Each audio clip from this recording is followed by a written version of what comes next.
everyone, welcome back to my channel. Today I thought I would do a quick Christmas tips video. So yeah, I just really hope these tips will help you for whatever your situation is, whether you're going to be traveling for Christmas to your friends or families, or if you're going to be staying at home. So I thought I'd do something a bit more Christmassy. I've got this stocking where I wrote a few of the tips that I have in mind, and I'm just going to take them out one by one and I'll just talk about each one. Tip number 1: balance, moderation, sweets, food and drink. This is a very good one. Obviously, as you know, if you have a condition such as neurosarcoidosis or any sort of inflammatory condition, what you eat is really important. Like since my condition, I've tried to cut down a lot of things. I'm mainly plant-based. I mean, I'm not gonna lie, every now and then I do like a sweet thing, but I think everything has to be in moderation. I think that's general for everyone, but just knowing that sugar, for example, can really trigger your condition, it's really important that you just try and be mindful of that. Especially Christmas is going to be a lot of, well, if you're like my family, there's going to be a lot of food around, there's going to be a lot of drinks. Try and, have your, take your thing, have fun, eat what you like, but do it in moderation. But also, I would say if you're going to someone else's house, you could ask them to bring some alternatives for you. And if it's someone that you know quite well, they should already be aware of your conditions. Tip number 2, travel, getting around. So important that you plan out your traveling. I'm sure on Christmas Day you end up staying really late wherever you are. So if you can plan a cab or get someone, a family member, to drop you, I would recommend that. Maybe you might drive yourself, which is handy, but just being aware that you've had a long day and you've been around so many people, it might be best to get someone to drop you home instead. Next tip: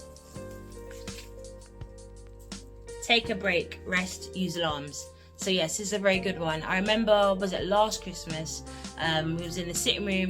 We were opening the presents with my nieces and nephews.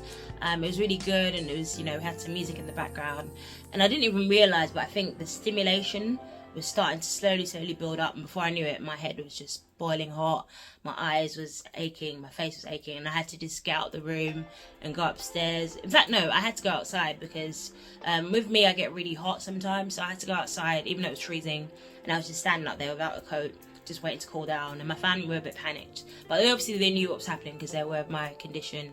But in hindsight, I wish I didn't wait for it to get to that point. Obviously you're not always aware when you're having a good time and you're caught up in the moment, you don't realize what's happening around you. But if I had paced myself during that day and I thought, okay, I'll spend like an hour, then I'll just go out for a little bit, for even just like a couple minutes, get some water, relax, so that everything isn't constantly building up. So I'd really recommend you doing that.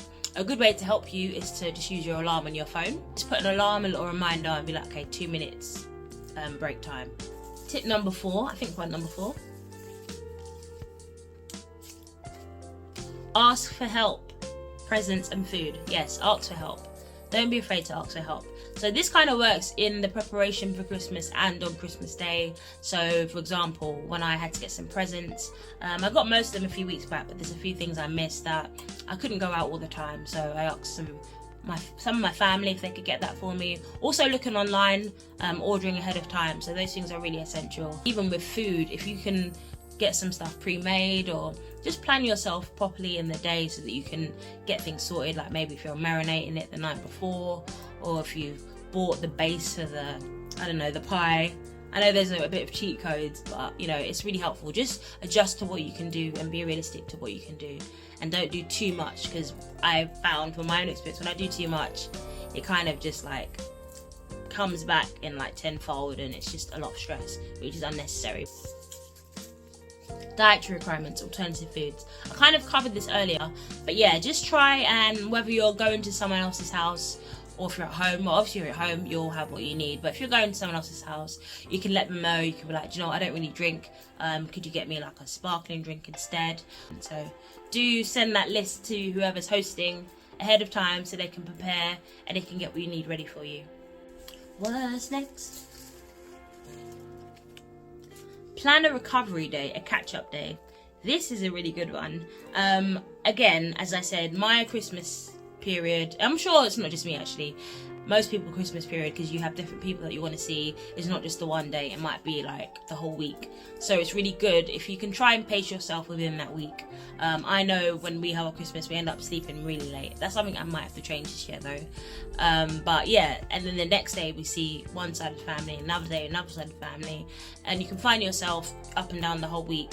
And obviously, you know, these things are once in a year. It's good to have fun and meet your people, but just again, it's all about pacing. So if you're like, actually I'm gonna come, but maybe I might come at 6 o'clock and stay till 8 instead of staying all the way till the end of the night and then really tired because I've got to go somewhere tomorrow. So it might seem a bit, it's hard because you might feel like you're limiting yourself, but I think in the long run it's really going to help you. Organize your diary as well. We'll have a schedule of your festive period, what you're going to do each day up until the new year, so you're prepared and ready to have fun. What's next? Emergency bag. Emergency bag, this is essential again if you're going to someone else's house during Christmas.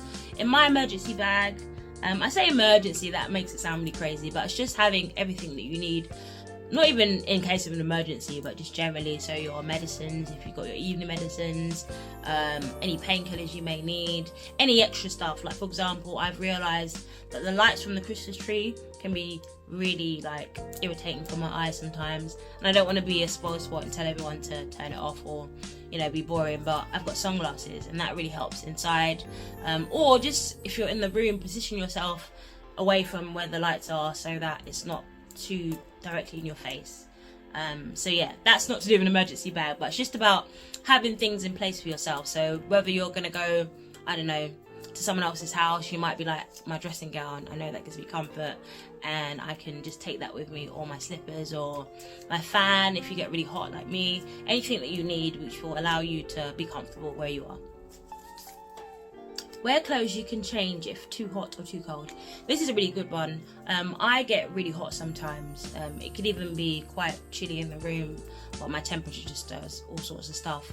And sometimes I have to go outside, but sometimes that doesn't make sense, so I have to stay in the room, and I can't expect everyone to, you know, turn off the heater. So it's important that I have things with me that can keep me cool.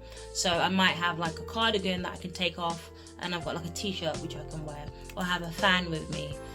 Or have water. So these things are really important.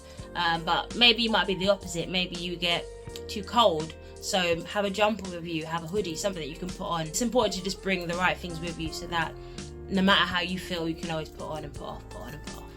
So those were some of my Christmas tips. I really hope they were helpful, and I wish you the best and loveliest Christmas. Remember, everything is fine, everything is okay, and everything's healing. I'll see you next time. Bye.